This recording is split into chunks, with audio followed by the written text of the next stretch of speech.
नमस्कार। शिव महापुराण में आप सभी का स्वागत है। आइए देवताओं का आवाहन करें।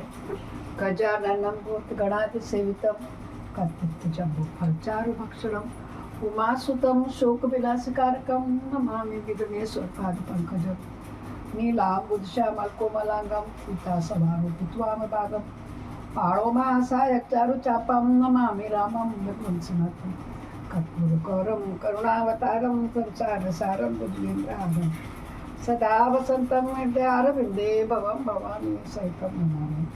त्वमेव माता च पिता त्वमेव बन्धुश्च सखा त्वमेव विद्या द्रविणं त्वमेव सर्वं मम देवदेव। गुरु ब्रह्मा गुरु विष्णु गुरुदेवो महेश्वर गुरु साक्षात् परब्रह्म तस्मै श्री गुरुवे नमः। तस्मै श्री गुरुवे नमः। तुम दाता आनंदी आनंद कर सब संकट दूर, जो सेवक शरण पड़े सदा रहे भरपूर। आनंदी आनंद कर सब संकट दूर, जो सेवक शरण पड़े सदा रहे भरपूर। तुम दाता मांगता प्रिया तुम्हारी खाए, तुम ऐसी टाटा जग माता, तुम्हें छोड़ और किस दर जाए। सदा भवानी दाहिनी सिद्धि करे गणेश, पंचदेव रक्षा करे ब्रह्मा विष्णु महेश। सर्वे भवन्तु सुखिनः सर्वे सन्तु निरामयाः, सर्वे भद्राणि पश्यन्तु मा कश्चित् दुख भाग भवेत्। भगवान की जय हो। जिसे श्रवण कर मिट जाती है जन्म जन्म की व्यथा, यही है शिव शंकर की कथा, यही है भोले बाबा की कथा। दोस्तों, आपने कल अध्याय 44 पढ़ा था। आज आप 45 में प्रवेश करेंगे, जहाँ भगवान शिव का अपने परम सुंदर दिव्य रूप को प्रकट करना है। अब मैंने बहुत डर गई, भयंकर हो गई, नहीं दे रही है। ब्रह्मा विष्णु ने प्रार्थना की तो अब सुंदर रूप में आ रहे हैं। मैना की प्रसन्नता क्षमा प्रार्थना पूर्वासिनी स्त्रियों का शिव के रूप का दर्शन करके जन्म और जीवन को सफल कर देना। आइए अभी मैं अपने वाक रूपी वाणी से सुंदर चित्रण खींचती हूँ। कल्पना करके खो जाइए आप कैसे शंकर जी दिख रहे हैं। ब्रह्मा जी कहते हैं, हे नारद, इसी समय भगवान विष्णु को प्रेरित हो तुम शीघ्र ही भगवान शंकर को अनुकूल बनाने के लिए उनके निकट गए। वहां जाकर देवताओं का कार्य सिद्ध करने की इच्छा से नाना प्रकार के स्त्रियों स्रोतों द्वारा तुमने रुद्रदेव को संतुष्ट किया। तुम्हारी बात सुनकर शंभु ने प्रसन्नता पूर्वक अद्भुत उत्तम एवं दिव्य रूप धारण कर लिया। ऐसा करके उन्होंने अपने दयालु स्वभाव का परिचय दिया। हे मुने, भगवान शंभु का यह स्वरूप कामदेव से भी अधिक सुंदर था, लावण्य का परम आश्रय था। उसका दर्शन करके तुम बड़े प्रसन्न हुए थे और उस स्थान पर गए थे जहाँ सबके साथ मेनका विद्यमान थी। वहां पहुंचकर तुमने क्या कहा, विशाल नेत्रों वाली मैना, भगवान शिव के उस सर्वोत्तम रूप का दर्शन करो। यह रूप प्रकट करके उन करुणामय शिव ने तुम पर बड़ी कृपा की है। तुम्हारी यह बात सुनकर शैलराज की पत्नी मैना आश्चर्यचकित हो गई। उन्होंने शिव के उस परमदायक रूप का दर्शन किया जो करोड़ों सूर्य के समान। ये क्या था? सर्वांग सुंदर, विचित्र वस्त्रधारी, नाना प्रकार के आभूषणों से विभूषित, वह अत्यंत प्रसन्न, सुंदर, हास्य से सुशोभित, ललित लावण्य से लसित, मनोहर गौर वर्ण वाले, द्युतिमान तथा चंद्रलेखा से अलंकृत विष्णु आदि संपूर्ण देवता बड़े प्रेम से भगवान शिव की सेवा कर रहे थे। सूर्य देव ने छत्रदेव लगा रखा था, चंद्रदेव ने मस्तक का मुकुट बनकर उनकी शोभा दे रहे थे। इन सब साधनों से भगवान शंकर सर्वथा रमणीय जाने पड़ते थे। बोलो शिव शंकर भगवान की जय। बैल में, वृषभ वाहन में सवार अनेक प्रकार से आभूषणों से विभूषित था। उनकी महाशोभा का वर्णन नहीं हो सकता। गंगा और यमुना भगवान शिव की सुंदर चमक उड़ा रही थी। आठों सिद्धियां उनके आगे नाच कर रही थी। उस समय मैं, यानी कि ब्रह्मा जी अपने भी कह रहे हैं नारद जी से, उस समय मैं, भगवान विष्णु तथा इंद्र आदि देवता अपने अपने वेश को भली भांति विभूषित करके पर्वतवासी भगवान शिव के साथ चल रहे थे। नाना रूपधारी शिव के कर खूब सज धज कर अत्यंत आनंदित हो शिव के आगे आगे चल रहे थे। सिद्ध उपदेवता समस्त मुनि तथा अन्य सब लोग ये महान सुख का अनुभव करते हुए अत्यंत प्रसन्नता पूर्वक शिव के साथ यात्रा कर रहे थे। इस प्रकार देवता आदि सब लोग विवाह देखने के लिए उत्कंठित हो खूब सज धज कर अपनी पत्नियों के साथ परब्रह्म शिव का यशोगान करते हुए जा रहे थे। विश्वासु व गंधर्व अप्सराओं के साथ ही शंकर जी के उत्तम चरित्र का यशगान कर रहे थे। उनके आगे आगे चल रहे थे। मुनि श्रेष्ठ महेश्वर के शैलराज के द्वार पर पधारते समय इस प्रकार वहाँ नाना प्रकार का महान उत्सव हो रहा था। मुनीश्वर उस समय वहाँ परमात्मा शिव की जैसी शोभा हो रही थी, उसका विशेष रूप से वर्णन कर मैं कौन से समर्थ हो सकता हूँ। तो मैं अपनी वाणी से क्या करूँगी उनका वर्णन। अनूप वर्णन था, अनुपम अद्भुत होना है। वैसे विलक्षण रूप में देखकर मैं क्षण भर के लिए चित्र लिखी सी रह गई। जो कल डर रही थी वो आज जैसे कोई चित्र होगा वैसे स्थिर हो गई। फिर बड़े प्रसन्नता के साथ बोली, हे महेश्वर, मेरे पुत्र धन्य है जिसने बड़ा भारी तप किया और उस तप के प्रभाव से आप मेरे इस घर में पधारे हैं। पहले जो मैंने आप शिव की अक्षम्य निंदा की है उसे मेरे शिवा स्वामी शिव आप क्षमा करें और इस समय पूर्णतः प्रसन्न हो जाए। ब्रह्मा जी कहते हैं, हे नारद, इस प्रकार बात करके चंद्रमौली शिव की स्तुति करती हुई शैल प्रिया पर्वतराज की प्रिया यानी कि हिमवान की पुत्री पार्वती की माँ मैना, हिमवान की पत्नी का नाम ही मैना है। फिर वे लज्जित हो गई। इतने में ही बहुत सी पूर्वासिनी स्त्रियां भगवान शिव के दर्शन के लालसा से अनेक प्रकार के काम छोड़कर वहां पहुंची। जो जैसी थी वैसी ही अस्त व्यस्त व्यवस्था में दौड़ आई। भगवान शंकर का वह मनोहर रूप देख करके वे सब मोहित हो गई। शिव के दर्शन से हर्ष को प्राप्त हो प्रेम पूर्वक हृदय वाली वे नारियां महेश्वर की उस मूर्ति को अपने मन मंदिर में बिठाकर इस प्रकार बोली। क्या बोले पड़ोसी रिश्तेदार, देखते हैं ना, तेरा दूल्हा तो ऐसा है, तेरा दूल्हा तो ऐसा है। सुनिए पूर्वासिनी का, अहो हिमवान के नगर में निवास करने वाले लोगों के नेत्र आज सफल हो गए। जिस व्यक्ति ने इस दिव्य रूप का दर्शन किया निश्चय ही उनका जन्म सार्थक हो गया है। उसी का जन्म सफल है, उसी की सारी क्रियाएं सफल है। जिसने संपूर्ण पापों का नाश करने वाले इस साक्षात शिव के दर्शन किए हैं। पार्वती, शिव के लिए जो तप किया तुमने उसके द्वारा उन्होंने अपना सारा मनोरथ सिद्ध कर दिया है। शिव को पति के रूप में पाकर वे शिवा धन्य और कृतकृत्य हो गई हैं। यदि विधाता शिवा और शिव की इस युगल जोड़ी का सानंद एक दूसरे से मिला न देते तो उनका सारा परिश्रम ही निष्फल हो जाता। तीव्र तपस्या की, पहले फल फूल खा के जिए, फिर जल पी करके जिए और फिर वहाँ के वो बेल पत्नी के पत्तों को खा करके जी और फिर वो भी छोड़ दिया। तब जाकर के शिव जी ने पहले सप्तर्षियों को भेजा कि जाओ मेरी बुराई करके आओ। तब भी तपस्या नहीं छोड़ी। फिर खुद से ब्राह्मण का रूप धारण करके आए, तब भी तपस्या नहीं छोड़ी, तब स्वीकार किया है।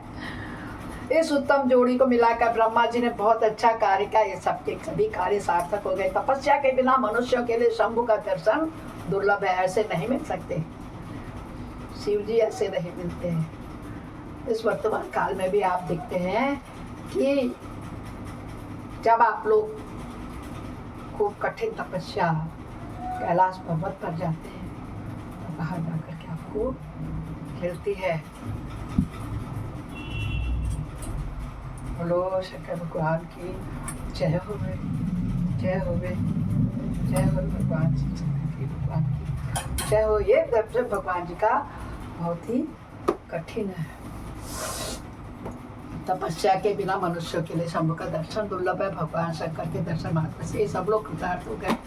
जो सर्वेश्वर गिरजापति शंकर का दर्शन करते हैं वे सारे पुरुष श्रेष्ठ है और हम सारे भी धन्य हो गए, कह रहे भगवान जी। ब्रह्मा जी कहते हैं, हे नारद, ऐसी बात कहकर उन स्त्रियों ने चंदन और अक्षत से शिव का पूजन किया। बड़े आदर से उनके ऊपर खीलों की वर्षा की। वे सबके सब स्त्रियां मैना के साथ उत्सुक होकर खड़ी रही और मेहनत तथा गिरिराज के पूरे भाग्य के सराहना करती रही। उन्हें स्त्रियों के मुख से वैसी शुभ बातें सुनकर विष्णु आदि सब देवताओं के साथ भगवान शिव को भी बड़ा हर्ष हुआ। बोलो शंकर भगवान की जय। इस प्रकार हम शिव पुराण के रुद्र संहिता के तृतीय खंड पार्वती खंड के अध्याय 45 में विश्राम देते हैं। इसके साथ ही अपनी वाणी को भी विश्राम देते हैं। इस कथा को सुनाओ के सारे पाप नष्ट हो गए। बोलो हर हर महादेव, हर हर महादेव।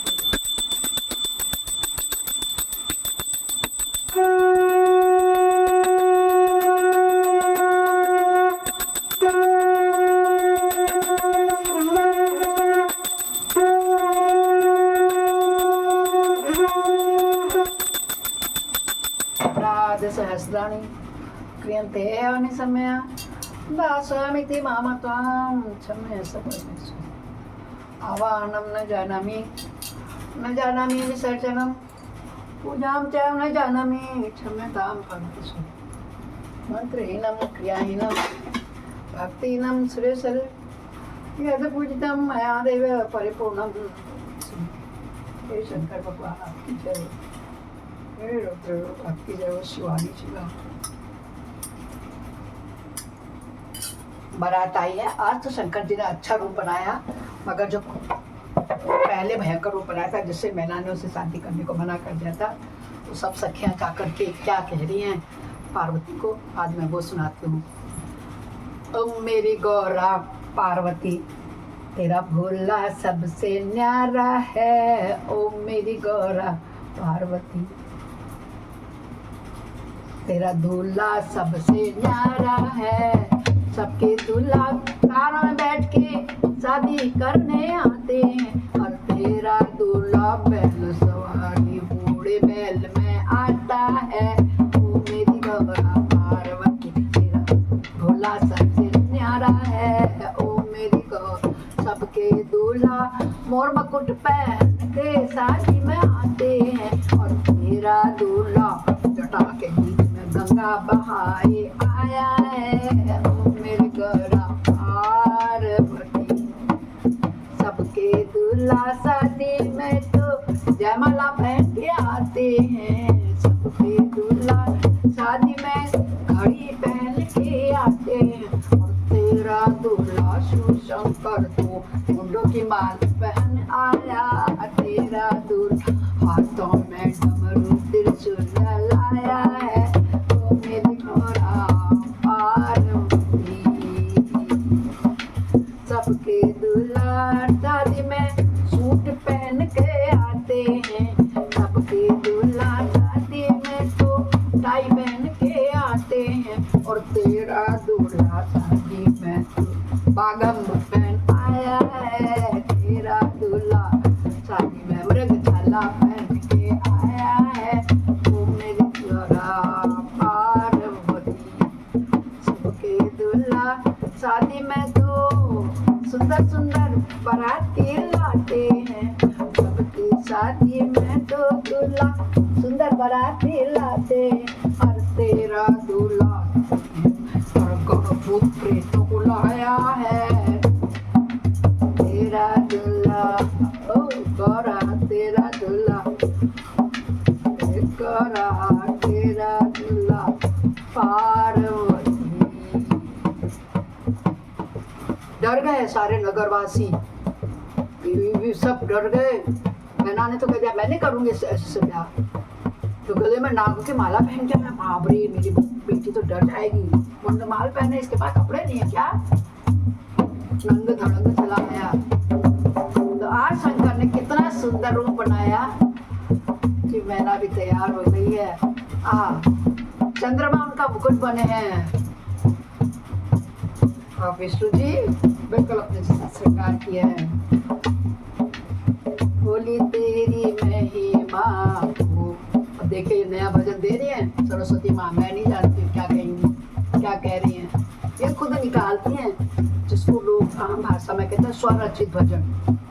मैं तो कहा करती हूँ रचना, लिखने का काम तो मैं करती नहीं कभी भी, लिखने का काम नहीं किया। मेरी माँ ऊपर चली गई, बेटा लिख ले, यही गलती नहीं करी। आइए क्या कह रही थी माँ।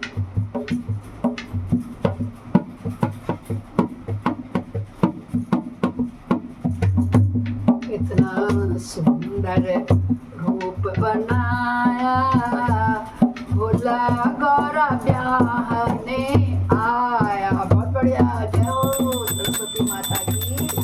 इतना सुंदर रूप बनाया शंभु गौरा ब्याहने आया।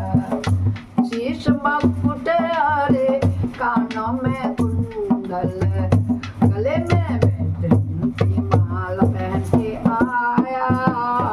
भोला गौरा ब्याहने आया।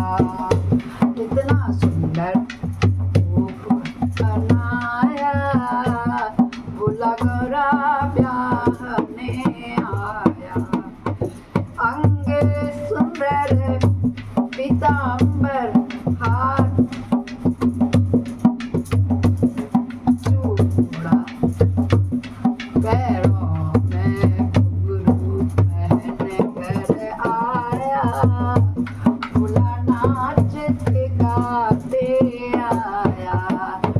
संग ब्रह्मा जी को लाया, संग विष्णु जी को लाया, संग ब्रह्मा जी को लाए, विष्णु जी को लाए।